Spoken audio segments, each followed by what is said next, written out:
Welcome to another episode of The Heart of the Matter. Today we're talking about broadcasting, or more the control of the broadcasting industry. And with me in the studio today is the Zonal Director for Lagos of the National Broadcasting Commission, Mr. Olufemi Ayeni. Mr. Ayeni, you're welcome to The Heart of the Matter. It's a pleasure to be here. Now, the National Broadcasting Commission, I understand that this is charged with monitoring the broadcasting industry. Tell us what its brief is. What does the National Broadcasting Commission do? Well, the National Broadcasting Commission was established then by a decree, August 24, 1992, signed by the then military president, Ibrahim Babangida. Part of its duties is to, first of all, be a consultant to the federal government of Nigeria on any issue that pertains to broadcasting in Nigeria. Besides that, it is supposed to be the regulatory agency for the deregulation of broadcasting in Nigeria. Because that decree itself, 38 of 1992, which today is an act of the National Assembly, sets out the duties and functions of the commission. But first, it must be a consultant to government and advise government on all these issues. Perhaps the most pertinent is that it is the agency charged with the monitoring and regulation of content that is broadcast in Nigeria across all our platforms, particularly terrestrial and satellite. Just going back a little bit, the decree establishing the NBC came out in 1992. Yes. In 1992, there were only a handful of broadcasting basically federal and state broadcasting stations only. Now we've got a much wider field. So how do you cope with the can I say sudden expansion of broadcasting in Nigeria? The expansion is not sudden. It's been a gradual development over the past 20 years. Initially, the first set of licenses were issued. It took quite a short while, between 6 months and beyond, for stations that were licensed to commence transmission. And that's why you had the first private radio coming up, I think, in 1993. And the television also followed thereafter. But hitherto, it was a field for only the private, the federal and state governments, television and radio stations to operate within. But with deregulation, which opened the whole industry to private ownership and running, a deluge of applications have been coming in over the years. Some have been able to be lucky enough to scale through and be processed and get licenses approved for them and issued to them. And that's why you have what we have now. In Lagos alone, I have just about 37 stations, 25 radio and 12 TV. And out of the whole, just about 8 of them are owned by both federal and state governments. The rest all belong to private And the radio probably running 24/7? Oh, well, of the 37, 26 of them are running 24/7. Wow. So coping with them is not much of a problem, but of course we can get things done better with technology advancing. If there's somebody watching who is interested in broadcasting and wants to get a license, what are the steps they'd have to go through to be able to get a license? Now, obtaining a license is not as difficult as many would think it is. However, the various steps towards getting it are simple, but you may have to wait a little for the approval, which can only come from Mr. President. Okay. That is what the act that set up the commission confers on him. And until he decides to ask the National Assembly to pass that authority over to someone else or another body or nomenclature, he still becomes the only person, sole approver of broadcast licenses, whether for radio or television. Now the monitoring begins, because as you know, in some countries, profanities are used on television. Yes. And people use profanities quite freely. But in Nigeria, thankfully, it is not so. Or should I say it is not yet so. We pray so. What are the standards that NBC is looking for in the content of broadcasting? For every program that is transmitted, it must have an objective to fulfill. That objective must be evident at every stage of its production and evident throughout the program. Every stage of it, it must be there. So you can't just deviate from the normal objective of a program and infuse content that does not particularly blend with the program. Okay. So the objective must first of all be straightened. For that objective, we must be able to identify who the program is for. Is it for children? Is it for you, for the youth? For the middle-aged or the elderly? And then see whether there are harmful parts of the program. Harmful can come in many ways. You talked of profanity a moment ago. We thank God in our society in Nigeria, it is not exposed particularly on TV or radio, although we are having snippets of it coming in now, that we can admit. And we are doing the best that we can to check this. Lagos is the entertainment capital of the whole of West and Central Africa.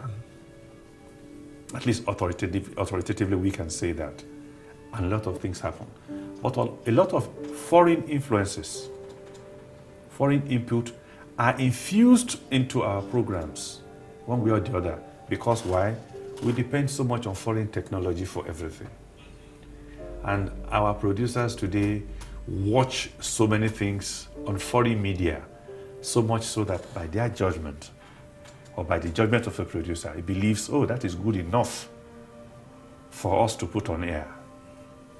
But when we at the Commission see that it is not good enough and it is broadcast, certainly we call the station to order. If it is being broadcast and it has a semblance of disturbance in it, the first thing is to call the station to ask them to watch that program carefully, and that if the kind of breach or the near breach that was noticed is still on, they had better remove that program and send it back for repackaging.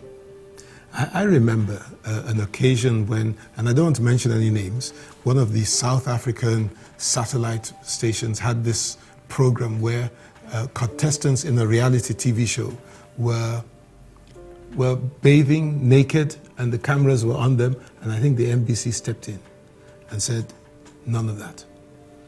Yes, we did. Because the kind of things that were happening on that program are not the kind of things we are used to in our own society. In our own society. So coming in, these programs are not produced and transmitted in Nigeria.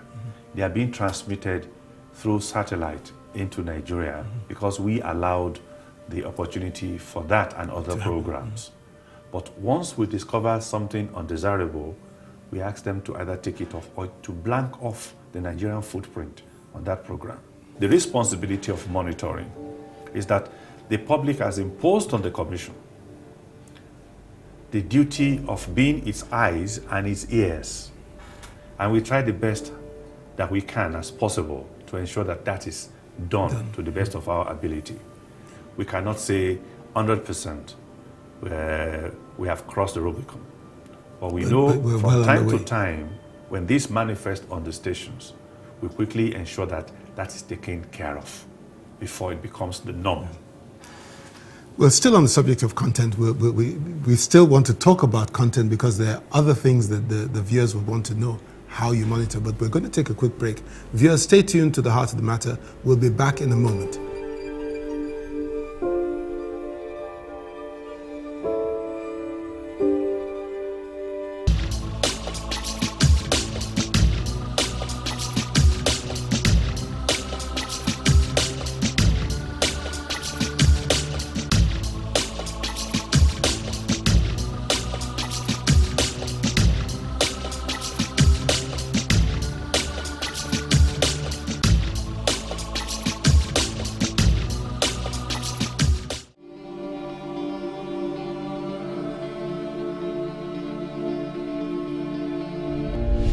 Welcome back to the Heart of the Matter, where we're talking with Mr. Olufemi Ayeni, who is the Zonal Director of the National Broadcasting Commission. We were talking about content and how NBC monitors content. Mr. Ayeni, assuming a member of the public watches a program on TV or listens to a program on the radio and they're not happy, they feel there's something wrong, this oughtn't be aired on TV or the radio, what can they do? Do they have any, can they get in touch with you? Yes, that happens a few times, once in a while. And of course, I do receive complaints from viewers and listeners about programs broadcast on our local television and radio. And well, the means of communication will continue to become easier by the day now that we have cell phones that can easily send a message across. And I can be received, and the Commission can also have your complaints at any given time. Now, monitoring is really serious business. And not only because of the number of stations we have at the moment, because that will increase. By 2015, we will really go digital, as more opportunities will be availed prospective operators of broadcast stations. But monitoring at the moment is done part manually and part electronically. Okay. And as we evolve with technology, so also shall we depend more on technology to do the work for us. Okay. At the moment, we listen and we watch these programs on air directly. We also have... You must have quite a number of staff to be able to monitor all this number of programs. Yeah. We also have a retinue, quite a large number of experienced retired broadcasters who help to keep an eye on what's ongoing and of course let the Commission know from time to time that please, so was monitored on a particular station, and this is what I found not good enough for broadcast, and as such, please do something about it. Some members of the public too, who have our numbers and our email addresses, and even sometimes publish some complaints in newspapers. And these enable us to keep track of what we've been able to miss, maybe sometimes when we are in traffic or whatever, or changing schedules and co. And then we apply the regulation. How do we do this? Once a production or content is deemed not good enough because of some aspects of the production, depending on the severity, we apply regulation.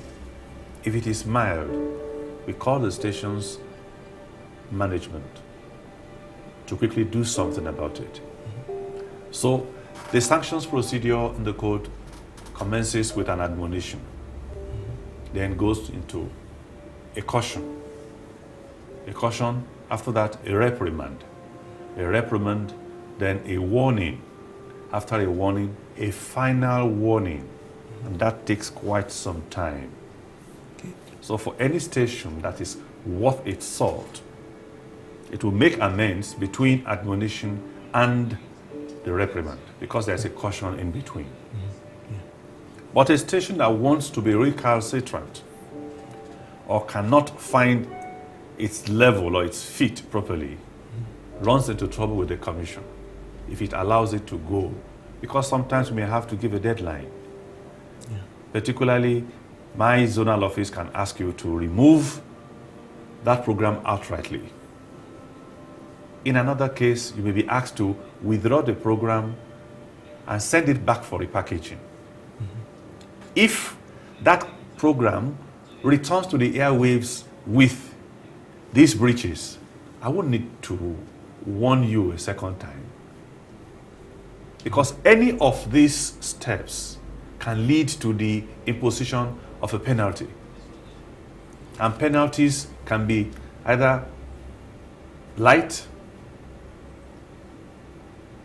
moderately heavy, and then heavy, depending on the severity of the breach.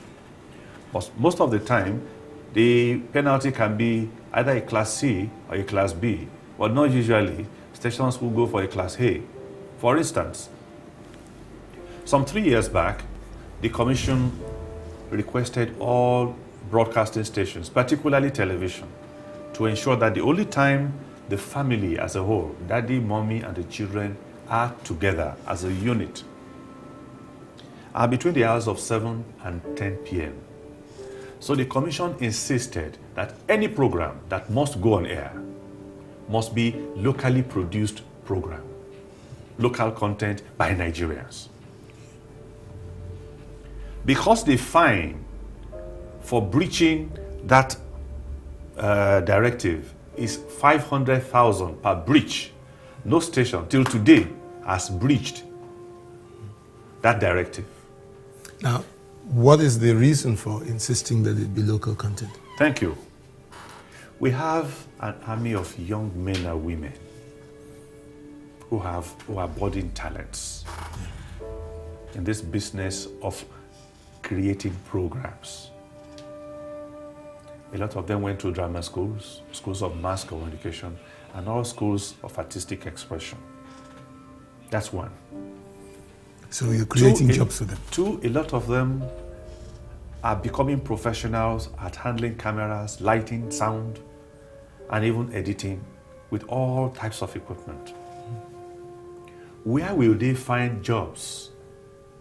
Where will they get employed? How will they be able to expose their creative abilities if they don't produce Nigerian content? Prior to that, those hours were inundated by foreign movies, particularly Mexican and all manner, which have little or no bearing with our cultural ethos. Any plans to extend the period for which local content will? Well, at the moment and for the past 3 or 4 years, it's been 7 to 10 p.m. Perhaps in the very near future. Who knows? The management of the Commission may review this and expand that period. For example, why should we be watching foreign programs on Nigerian local television? But then Nollywood has been expanding, just like you said earlier, has been expanding by the day. You can see the burst of creative energy in all aspects. And needless to say, the quality has also been increasing. Of course. In the past, you find them going around with VHS, M10, M5 cameras. You saw the quality. By the time you edit twice, the generation has dropped to such a level that you only see black and white and a little bit of color. No matter how you manage the digital time-based corrector, you won't get anything out of it. Good enough. But today, they've gone into levels that we never expected they would. They rank with any all over the world. Perhaps they might start thinking of really going into film, not the home video anymore. So we make it clear that the local content is not to punish the viewer, but to create opportunities. It must create opportunities for our children. Yeah. Where will they work? In Ghana?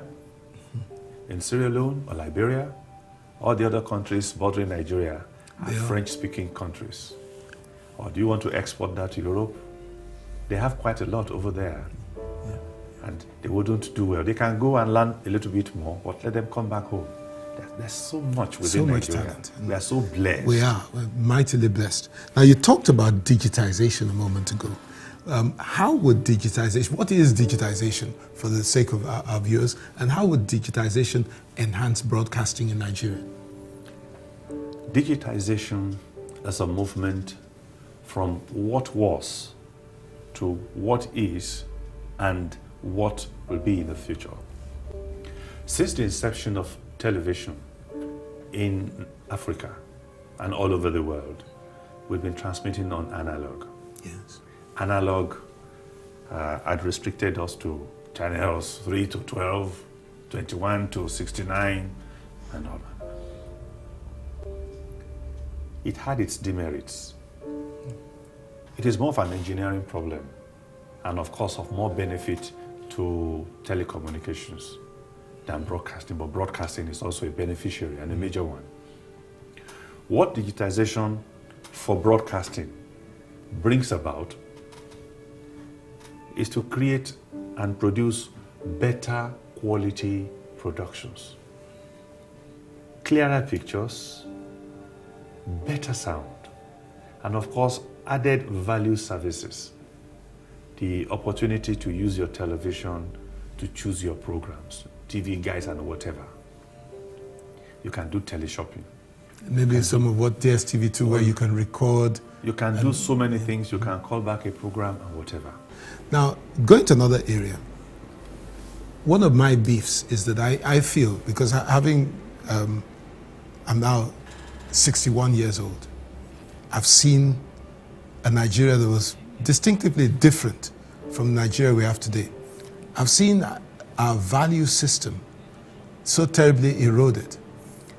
What can NBC do, or what is NBC doing about maintaining values in the broadcasting arena? For every program that is broadcast in Nigeria, it must be within a minimum standard set out by the Nigeria Broadcasting Code. And that much we expect from every station in Nigeria. However, can you tell us some of the minimums? For instance, you know, it's now commonplace in the West to advertise using sexuality. So you're advertising toothpaste and they bring out a curvaceous woman who is going to, so they're very suggestive in their advertisements. Do you have a minimum that says no sex in your adverts or any of your broadcasts?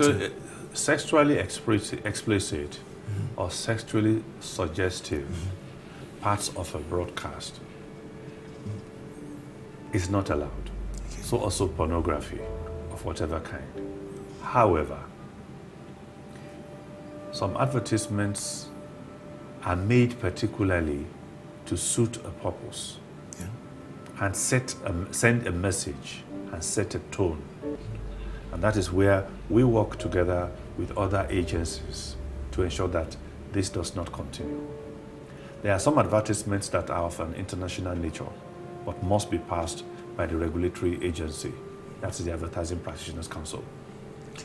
Those that are made within the country that have the nuances of sexuality built into them are usually asked to be taken off. Any nudity allowed? Certainly not. It's not part of our culture. It's not.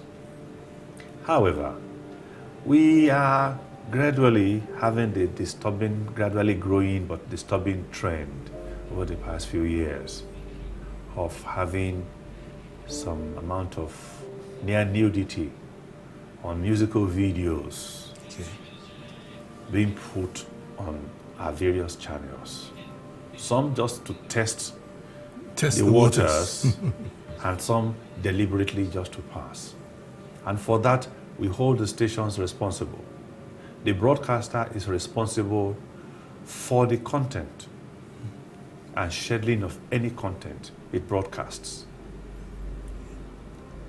In that manner, we expect every broadcaster, that is the station, to put in place adequate quality control measures to ensure that every program is properly vetted by a qualified operations officer.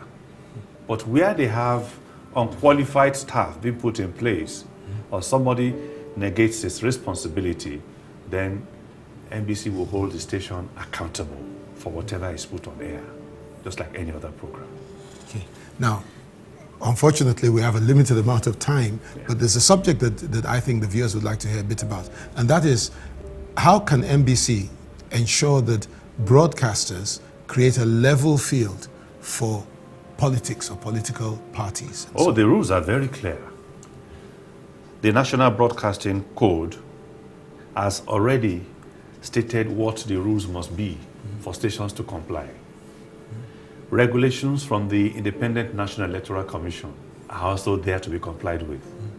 Any other extant regulation for the elections must also be followed to the letter. It says you should give equitable time to all parties. What if the party is not ready to take up that time or doesn't have the personnel on ground to do it? Must the program stop? But for advertisements and all others, the rules are very clear.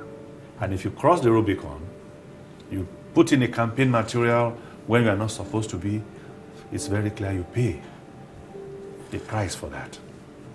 It's a penalty, and it's quite stiff. Over time, 2007, 2011, stations fell foul, and they were summarily disciplined for that. Well, it's been very enlightening. I'm really enlightened by some of the things that you've told us, and I'm sure our viewers have also been enlightened. It's been such a pleasure to have had you, Mr. Ayeni, on the Heart of the Matter, and do hope that in some way or the other you will maybe pop in again sometime. It will be a pleasure to do that. So viewers, thank you for tuning in to us, watching this episode of The Heart of the Matter. We'll be back again next week with another episode of your favorite program. Until then, stay blessed.